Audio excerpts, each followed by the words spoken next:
महादेव संग माता पार्वती के चरण कमल में मेरा बारंबार नमस्कार है। सावन के महीने में सुने जाने वाली महादेव की कथा आइए सुनते हैं। शिव भक्ति की शक्ति। सुप्रिया नामक एक बड़ा धर्मात्मा और सदाचारी वैश्य था।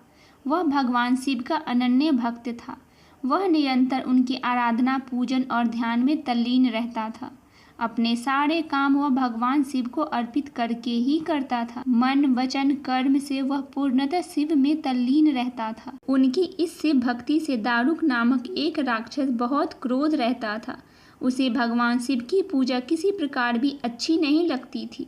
वह निरंतर इस बात का प्रयत्न किया करता कि उस सुप्रिया की पूजा अर्चना में विघ्न पहुँचे।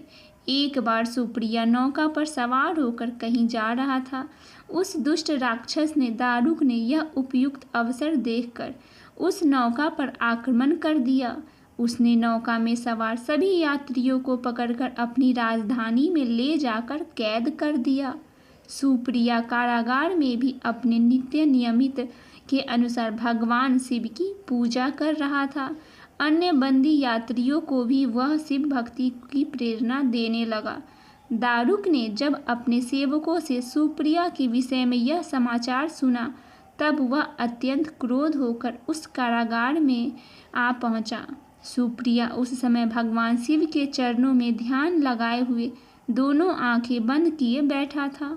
उस राक्षस ने उसकी यह मुद्रा देखकर अत्यंत भीषण स्वर में उसे डांटते हुए कहा, अरे दुष्ट वैश्य, तू आंखें बंद करके इस समय यहाँ कौन से उपद्रव और षड्यंत्र की करने का सोच रहा है।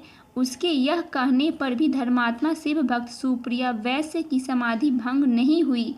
अब तो वह दारुक नामक महाभयानक राक्षस क्रोध में एकदम बावला हो उठा।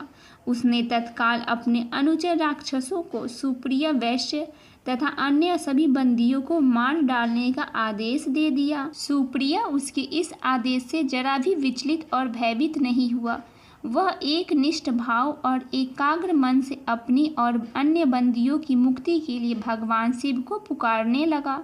उसे यह पूर्ण विश्वास था कि मेरे आराध्य भगवान शिव जी इस विपत्ति से मुझे अवश्य ही छुटकारा दिलाएंगे। उसकी प्रार्थना सुनकर भगवान शंकर जी तत्क्षण उस कारागार में एक ऊंचे स्थान में एक चमकते हुए सिंहासन पर स्थित होकर ज्योतिर्लिंग के रूप में प्रकट हो गए।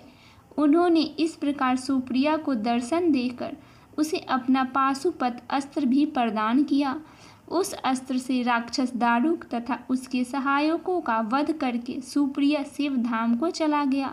भगवान शिव के आदेशानुसार ही इस ज्योतिर्लिंग का नाम नागेश्वर पड़ा।